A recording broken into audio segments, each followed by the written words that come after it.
They said she was done. But not as far as she was concerned.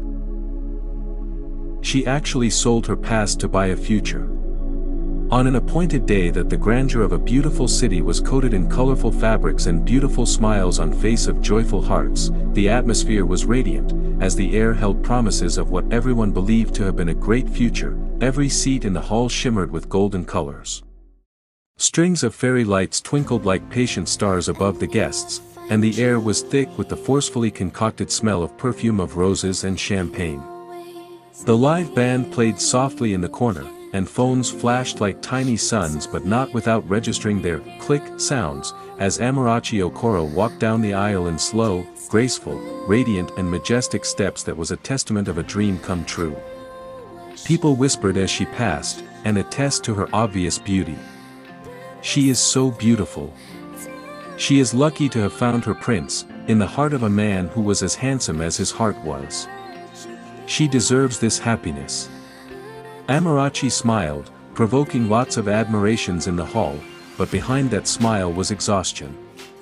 The kind of exhaustion that comes, not from doubt, but from pressure.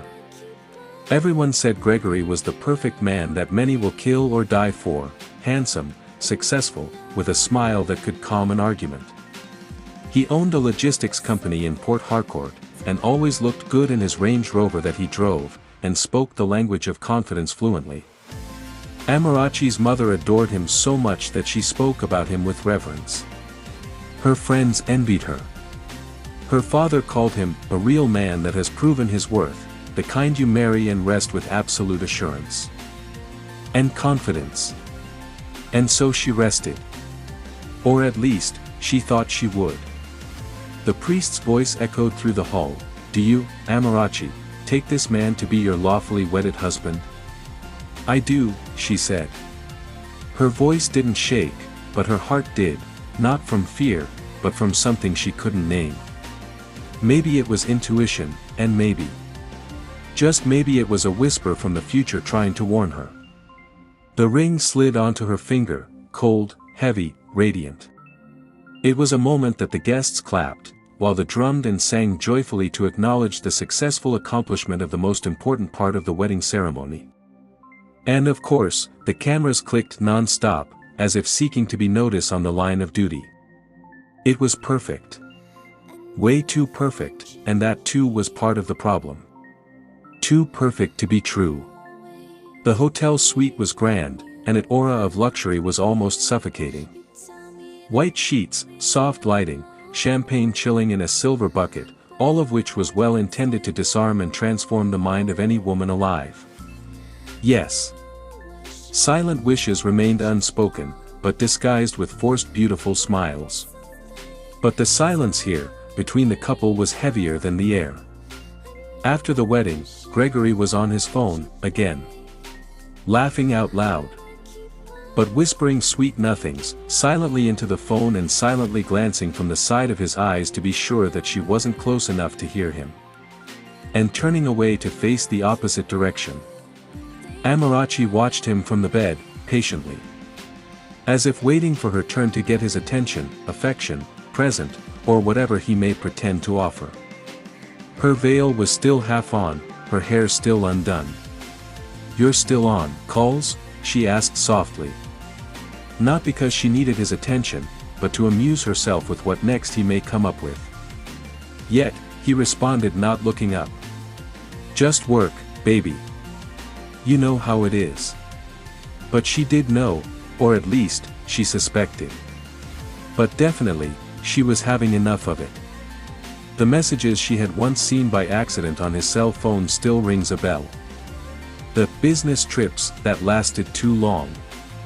The perfume that wasn't hers, and definitely not his. And now, here they were. Hours after a wedding that looked like heaven, and her beloved spouse looking like an angel that she was lucky to be blessed with. But it all feels like living a truth that smelled of betrayal.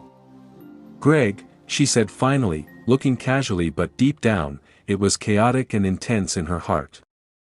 Is there someone else? He froze, but quickly recomposed with a laugh. He was a master in his art of deception. The kind of laugh that makes pains feel foolish. Ah. So you've started this nonsense again tonight? Tonight of all nights? Tonight that is supposed to be the best of all nights, a special night for just the two of us. Do you really need to ruin your special night? She didn't speak, because his words were his own condemnation. Amara, Arbeg, he said, waving his hand dismissively, don't ruin what people spent millions to build. She looked at him, really looked, and really, really looked at him. And something broke quietly, deep inside of her. Contrary to what many will think, it wasn't the betrayal that hurt her most. Certainly not. But it was the indifference. He didn't even care enough to lie beautifully. Yes, girls sometimes enjoy a good lie. Even when they know it's not true. But the decency of the day, which he simply threw into the gutters, was beyond endurance. She blinked once and blinked twice, and then she closed her eyes, and painfully admitted that the hour had come. But did Amarachi do what everyone would have expected, or what most people would have done in her shoes? She died. Completely dead to Gregory's world and everything about him. But hold it right there. It wasn't a physical death from the surface of the earth, but a total repentance from the life with Gregory. She blanked Gregory and everything about his existence at that moment. Her own devil, which is in every woman, played out by paying him back in his own coin, as she calmly succumbed to his urge for love-making. His usual remedy to cool off tension and ward off suspicion. She laid in bed like a human-sized teddy bear, all through his evil pleasure. What more was there, she thought. Later that night, when he stepped into the shower, she sat on the edge of the bed, staring at her reflection in the mirror at the other end of the room. Her face looked older. She got up and stepped closer to confirm the reflection that she was seeing in the mirror, and still, her face really looked older, not by years of living on earth, but by the effect of a concussion of disappointments. As she raised up her hand to feel her jaw with her palm, a sparkle from the rings on her finger caught her attention. She looked at the reflection of what would have rained in her finger as a symbolic beautiful ring. Her thought went wide. She felt like the universe was communicating to her. Again, the ring sparkled mockingly under the light. She slipped it off and held it, staring thoughtfully at it. It left a faint mark on her skin, a circle of absence and deceit. Then she whispered to herself, I'm done pretending. And her resolution was final. The next morning, she packed her suitcase quietly, and folded the wedding gown neatly. That moment, the gown felt like a secret veil of eternal condemnation and imprisonment in her hands. She couldn't believe that she had been dreaming of wearing it since childhood. The veil and the shoes, the diamond ring, all well parked. No tears. Just a resolution. A lifetime decision. Her life in her hands. She left the key card on the dresser with a note, thank you for the wedding. Keep the memories if you cherished it. Then she stepped into the sunlight and felt the same sun that had watched her walk down the aisle barely 24 hours earlier. She walked freely and casually, enjoying the fresh air and abandoning her destiny to the angels of peace and freedom. By afternoon, she was standing in front of a gold merchant's shop on ABA Road. The man behind the counter was elderly and polite, looking at her with a questionable deep concern in his eyes. Almost as if he wanted to cry for her, but she quickly pretended not to notice his expression because that was the last thing she needed. How may I help you, madam? She placed the ring on the glass counter. He examined it, eyes widening slightly and stealing glances at her. This is new, and expensive. You sure you want to sell this? She nodded reassuringly. Yes. Yes, I want to sell it. He hesitated briefly and he asked, did something happen? Amarachi smiled faintly with a boldness that was empowered by the grace of her firm resolution. She was already looking into her future. Something finally began, she said, but he didn't understand. And she didn't even need him to understand. When he handed her the envelope of cash, she didn't count it. She simply said, thank you, and walked away into the warm sun. She felt lighter with determination and courage. Not because she had money, but because she had released something. That evening, she sold her gown to a bridal rental boutique for half its worth. The owner asked her the same question, "Are you sure?" "Yes, I am sure," she said. "It's already been worn. Used." She didn't tell her parents, neither did she call any of her friends. She just boarded a night bus to Lagos, with no wedding ring and no wedding gown. A single lady again, to the breath of her relief and contentment. The bus hummed through the darkness, filled with strangers and stories. A baby cried softly somewhere in the back seat, an old man snored so loud like it was part of the sound of the vehicle engine. Amarachi sat by the window, guessing into the darkness of the night, and watching her reflection against the black glass. She thought of all the congratulations texts still waiting on her phone, the Instagram posts of smiling faces, the laughter and all the pleasantries of all the well-wishers that graced the wedding ceremony. Then she looked into her cell phone and deleted everything, including all the unread congratulatory messages, not bothering to read any. And then she turned the phone off. When the driver stopped for fuel at midnight, she looked up at the stars and whispered, "God, I don't know what starting over feels like, and I don't know what the future holds. But whatever it is, please give me strength to keep walking." On arrival, Lagos didn't welcome her with open arms. It met her with noise, sweat, traffic, and resilience. She stayed with her cousin in Yaba, a cramped flat full of dreams and community lifestyle. The first few weeks were chaotic and restlessness, because she didn't give herself enough time to acclimatize and get acquainted with her new environment. She immediately went into job hunting, rejection, endless CVs that disappeared into silence.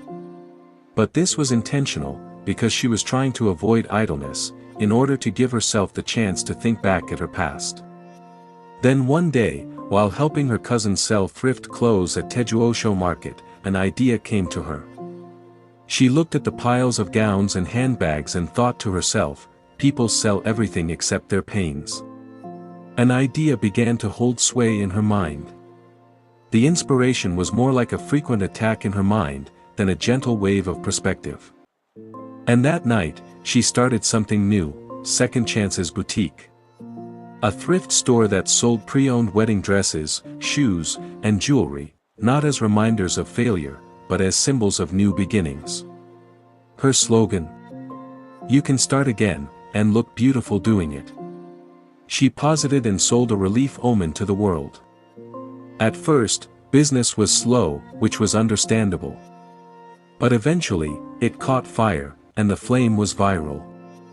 Young and old people talk about it and made recommendations. It was a birth of a new niche that was rebranded and improved upon by some other young business-conscious Nigerians. Divorcees, widows, women leaving toxic relationships, they came not just to buy, but to be healed. Amara grew in business and expanded.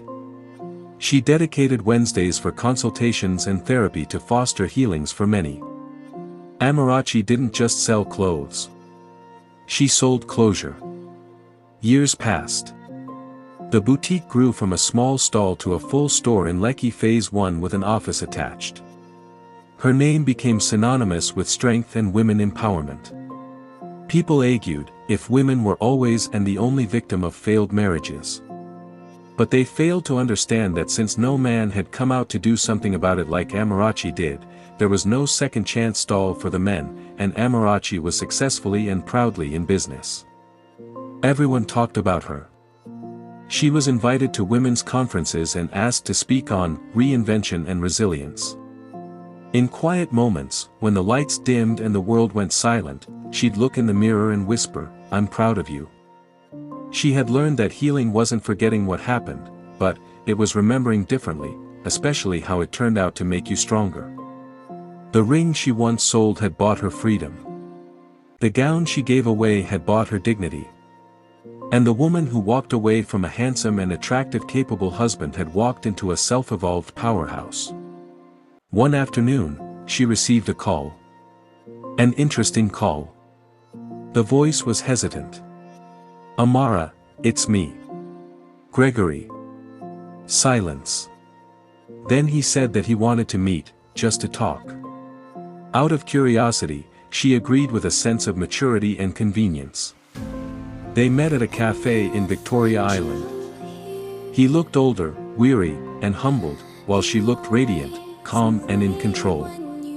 I have been looking everywhere for you, until I heard about your business, he said softly. Well, I must give it to you, you've done very well for yourself, and all alone. She smiled. I had to. He hesitated. I just wanted to say I'm sorry. I understand everything, and I am not here to trade blames or make excuses. It is all on me and I admit it all, she nodded. I forgave you long ago, Gregory. He looked away with a wave of shame and guilt. You seem happy. I am, she said. Because I stopped waiting for someone else to complete me. They eventually parted peacefully. Simply two people who once shared a dream, now walking in different paths with no bitterness. That night, Amarachi locked up her boutique and stood by the window, watching Legos glitter. She whispered, maybe the ring wasn't meant to bind me. Maybe it was meant to buy my wings. And for the first time in years, she wore white again, not a gown, but a simple flowing dress without flashes of memories. She smiled at her reflection and was happy not to be a broken bride, but the woman who had rebuilt herself from ashes. Because sometimes, you don't lose everything when life breaks your heart. Sometimes, it may just be in the best of your interest. Especially if you can summon the strength from within, to forge ahead. They said she was done. But she sold her past to buy a future. Because real queens don't wait to be rescued. Real queens don't wait to be trampled upon and caged by a ring. They rescue themselves, and build kingdoms out of broken dreams, and weapon fashioned against them. Like some wedding rings. And that's how the story ended. At least for now. So, let me know what you think about the story in the comment below. Oh, I love to hear your comments, and that way the story continues. Please, don't forget to subscribe to this channel if you haven't subscribed already, and also remember to share the story with your loved ones for a good time. Stay blessed.